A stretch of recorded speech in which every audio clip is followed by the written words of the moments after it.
সকাল হাজির হয়ে পড়েছি। আশা করছি তোমরা সকলেই ভালো আছো।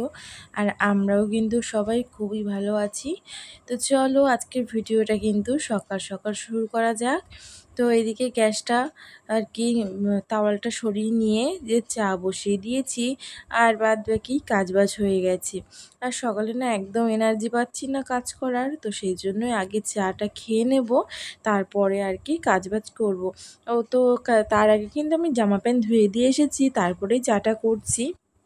তো আজকে ভাবলাম একটু সকাল সকাল ধুয়ে দিয়ে আসি। তো সকাল সকালই উঠেছি, তো সকাল সকাল হয়ে গেছে বলে আমি জামা প্যান্ট ধুয়ে দিয়ে এসে তারপরে চাটা কিন্তু করে নিয়েছি। ওইদিকে চা হচ্ছে, আর এদিকে দেখো আমার মানে মেয়ে যে দুধ জ্বালায় যেই বাটিটা না, সেটা কালকে রাত্রে এটায় দুধ বসিয়ে দিয়ে আমি মার সাথে কথা বলতে বলতে দুধটা মানে বাটিটা পুরো কালো হয়ে গেছে, দেখতেই তো পাচ্ছ। কালকে রাত্রিরে কিছুটা তুলেছি, আবার জল দিয়ে রেখে দিয়ে আজকে কিছুটা তুলে এই যে পরিষ্কার করে নিয়েছি, একদম পুরো ঝাঁ চকচকে। তো এদিকে দেখো পাশে ডাল সিদ্ধ বসিয়ে দিয়েছি, আর এদিকে দুধটা ঢেলে নিয়েছি যাতে দুধটা জ্বালাতে পারি তাড়াতাড়ি। আর মেয়ে ওঠার আগে আর কি মেয়ের ওটসটা বানাতে হবে, তো সেই জন্য আর কি তাড়াহুড়ো করে দুধটা একটু জ্বালিয়ে নেব। আর ওইদিকে ডালটাও সিদ্ধ হয়ে যাবে, সকালের জন্য কিন্তু ডালটাই যে রান্না করে নেব। তো সকালে কি বলো তো, একটু হালকা পাতলা দিয়েই চেষ্টা করি করার। আগে মাঝে সাঝে সিদ্ধ ভাতও করতাম, এখনও করি, তবে ডালটা না বেশিরভাগ দিনই খাওয়া হয়। আর এক তরকারি দিয়েও জানো তো, মানে ডালটা একটু পাতলা যেহেতু করি, একটা শুকনো শুকনো ভাত খেতে সকালে কিন্তু সবারই একটু অসুবিধা হয়। তো সেই জন্য চেষ্টা করি একটুখানি ঝোল ঝোল কিছু করার। এবার সকালে তো মাছ ডিম সব দিন তো আর সমান এইভাবে করা হয় না, তো সেই জন্য সকালে একটু চেষ্টা করি ডালটা করার। আর ডালটা আমাদের বাড়ির প্রত্যেকজনারই প্রিয়, আমরা তিনজন মানুষ, তিনজন মানুষেরই ডালটা প্রিয়। তো সেই জন্য কারোর কিন্তু কোনো অসুবিধা হয় না। এমনি একটু অসুবিধা হয় আমার, গ্যাস হয়ে যায় অতিরিক্ত, তবুও মানে এটা এতটা ভালো লাগে না খেতে, কি বলবো। তবু আমি কিন্তু গ্যাস হলেও খেয়ে নিই। তো এইদিকে দেখো মাছও বের করে রেখেছিলাম, আর এদিকে আজকে একটু সকাল সকাল রান্না করে নেবো বলে মাছটা বের করে নিয়ে এই যে এখন লবণ আর হলুদ কিন্তু মাখিয়ে নিচ্ছি। ডালটা হয়ে গেলেই মাছটা ভাজা বসিয়ে দেব। আর আজকে একটু সকাল সকালই রান্না করব। কি বলো তো, শরীরটা প্রচুর খারাপ লাগছে, মানে কিছু করতে ইচ্ছা করছে না। একবার যদি শুয়ে বসে পড়ি না, সারাদিন আর মানে আমি এনার্জি পাবো না কিছু করার। তো একেবারে ভাবছি যে রান্নাঘর থেকে রান্নাটা করে কিন্তু আমি বেরিয়ে যাব। তারপরে একটু টুকিটাকি কাজ আছে ঘরের, তো প্রত্যেকটা দিনই আর কি একটুখানি করে কাজ করার চেষ্টা করছি। প্রত্যেক দিন অল্প অল্প করে করলে কি বলো তো, কষ্টটা কিন্তু কম হয়। তো এইদিকে যে রান্নাবাড়িটা শেষ করে নিয়ে আজকে একটু আমাদের ঘরটা আর কি ক্লিন করব। কালকে তো দেখলেই ওই ঘরটা করেছি, সব দিন তো আর একবারে পারা যায় না, আমার না কষ্ট হয়ে যায়, আর হয়ে ওঠে না, মেয়েকেও সামলাতে হয়। তো সেই জন্য দেখো আমি কিন্তু অল্প অল্প করেই করি। আর এদিকে দেখো আমার বারান্দায় যেহেতু জায়গা প্রচুর কম, অসুবিধা হয় খুবই, তবু ওই মানিয়ে নেওয়ার চেষ্টা করি।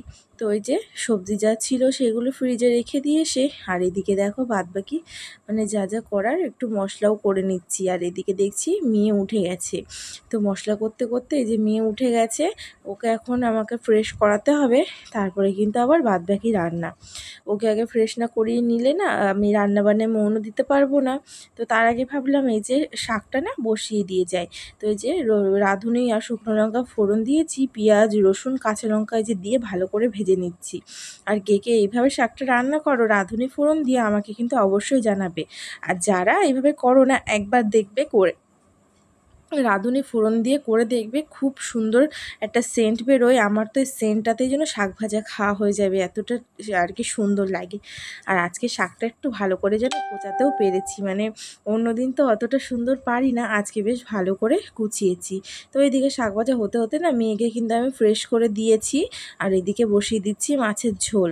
তো মাছের ঝোল বসিয়েও ওকে না খাওয়াতে হবে, ওই যে পাশে খাবার আছে ওর, তো ওকে খাওয়াতেও হবে। তো পাশে রেখে দিয়েছি, তো ওকে যে খাওয়াবো। আগে তরকারিটা বসিয়ে দিই, মশলাও হয়ে গেছে, তরকারি করতে টাইম লাগবে না। আর আজকে তাড়াতাড়ি সকাল সকাল কিন্তু আমার রান্নাবান্না শেষ হয়ে গেছে। আর এখনও আমার খাওয়া হয়নি সকালে, একটু লেট করেই খাবো, ভাবছি একটুখানি কমপ্লিট করে নিই এদিকটা, তারপরে এবার রান্নাঘরটা ক্লিনও করতে হবে। তো রান্নাঘরটাও না রান্নার ফাঁকে ফাঁকে ক্লিন করে নেবো এই সাইডটার দিকে, আর গ্যাসের পাশটা পরে করব রান্নার শেষে। তো রান্না শেষে বলতো কি সকালে খাওয়া দাওয়া করে তারপরে এটা আর কি গুছিয়ে নেব, তারপরে ঘরটা ধরবো। তো চলো এদিকে রান্নাটা কমপ্লিট করি, এর ফাঁকে বাবুকেও খেতে দিয়ে দেবো।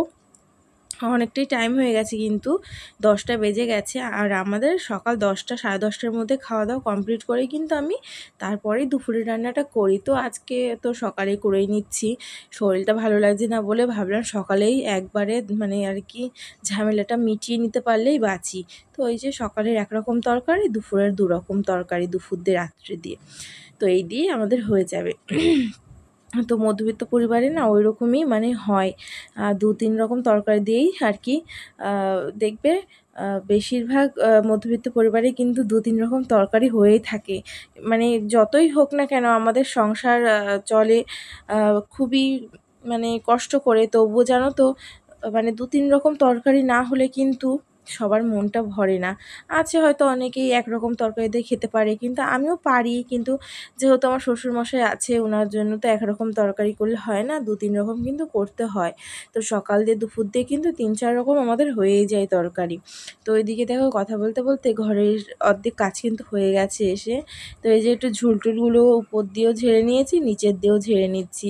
আর আমার তো রেগুলারই যেহেতু করি, তো ওই জন্য অতটা কিন্তু ধুলোও হয় না, ঝুলও হয় না।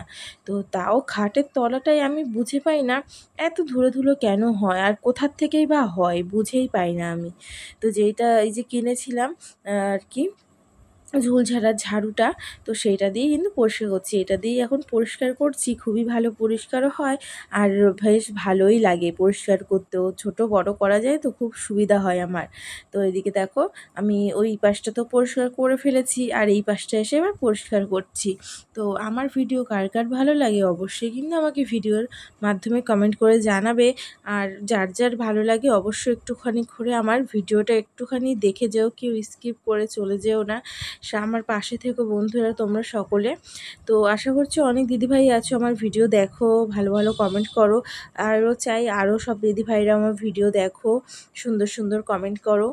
তো আমিও সকলের পাশে আছি, সবাই আমার পাশে থেকো, এটাই জাস্ট বলার। তো এদিকে টিভিতে কিন্তু গান চালিয়ে নিয়েছি, মানে শরীরে এনার্জি নেই তো ওই জন্য টিভিতে গান শুনে তারপরে আর কি কাজটা করছি। আমার না গান চালিয়ে দিলে আমি সব কাজ করে বেরিয়ে যেতে পারবো, আমার এত ভালো লাগে এই গান টানগুলো।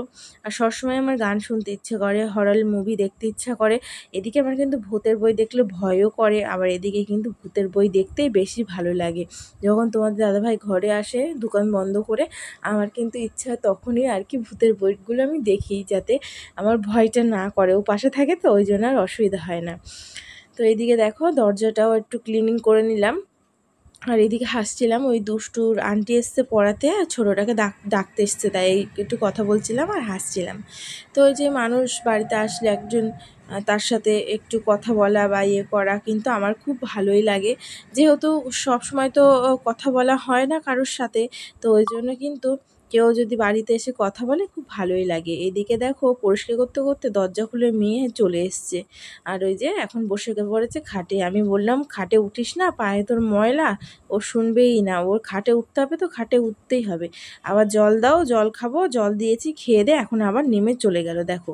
তাহলে বলো কতটা দুষ্টু, আমি যখন যেটা বারণ করবো তো শুনবে না, এত বদমাশ হয়ে গেছে। তো যাই হোক এদিকে কিন্তু আমি বিছনাটাও ঝেড়ে নিয়েছি, হালকা ধুলো ধুলো পড়ে গেছে, রাত্রে ভাবছি বিছনা চাদরটা চেঞ্জ করে নেব।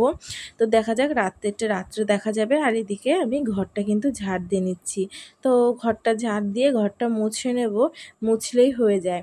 আর সকালেও কিন্তু আমি একবার মুছে নিয়েছি, তবুও এখন একটুখানি ঘরে যে ধুল পড়েছে তো পায়ে বাজছে, ওই জন্য না এখন একটুখানি মুছে নেব, না হলে ভালো লাগছে না ঠিক। তো এই যে ঘর বারান্দা সব দিয়ে রান্নাঘর দিয়ে আমি কিন্তু ঝাড় দিয়ে নিচ্ছি ভালো করে, তোমরা দেখতেই পাচ্ছ। এদিকে বারান্দাটা ঝাড় দিয়ে নিয়ে আসছি, তো সকালে তো একবার দিই বা ঘর মুছি, তারপরেও কিন্তু এই দেখো আবার দিলাম। এখন আমি প্রত্যেক দিনই একবার করে দিই, সকালে একবার বাসি ঘর ঝাড় দেওয়া, আর এই পরে দুপুরবেলায় স্নান করতে যাওয়ার আগে এই যে ঝাড় দেওয়া। আগে দিতাম না, এখন দিতে হয় মেয়ের কারণে, মেয়ে তো প্রচণ্ড পরিমাণে দুষ্টু হয়েছে, মানে ও তো এটা ওটা নিয়ে এসে সারা ঘরে ছিটাবে ছড়াবে। আর এদিকে দেখো খাটের তলা দিয়ে এই যে হালকা হালকা ধুলো ধুলো যে এগুলো কী বেরোয় আমি বুঝেই পাই না, সে মনে হয় যেন কম্বলে যে তুলোগুলো হয় হালকা হালকা সেই রকম। তো এদিকে ঘরটাও মুছে নিচ্ছি, সামনে দিয়েই আর কি মুছবো, বেশি নিচে টিচে যাবো না, সকালবেলায় আবার ভালো করে মুছবো। সকালে যেহেতু টাইম পাই তো সকালেই বেশি ভালো করে আর কি মুছে নিই। আর এখন এই যেহেতু একটুখানি সামনে দিয়ে না মুছলে হচ্ছে না, পায়ে ধুলো ধুলো লাগছে, তো তাই মুছে নিচ্ছি। এর সঙ্গে রান্নাঘরটাও মুছে নিচ্ছি ভালো করে। তো এই যে রান্নাঘরটা মুছে এবার কিন্তু আমি বারান্দা দিয়ে বেরিয়ে যাব মুছে। তো আজকের ভিডিওটা কিন্তু আমার এই পর্যন্তই বন্ধুরা, আশা করছি তোমাদের সকলের ভালো লাগবে। আর ওইদিকে কিন্তু আমার রান্নাঘর সব ক্লিনিং করা কমপ্লিট, বাসন টাসন মেজে কিন্তু আমি ভুট করে রেখে এসেছি সব সুন্দর গুছিয়ে। আর পরে ভাতটা বসাবো, এখনও দেরি আছে, স্নান করব তারপরে। আর সবে মাত্র 11টা হয়তো বাজে, এখনই যাব আমি স্নান করতে, পরে মেয়েকে স্নান করাবো। তো তার আগে এই যে ঘরটা মুছে নিয়ে এবার যাব স্নান করতে। তো আজকের ভিডিওটা আমার এই পর্যন্তই, টাটা বাই বাই, সকলে ভালো থেকো, শুভ দুপুর বন্ধুরা।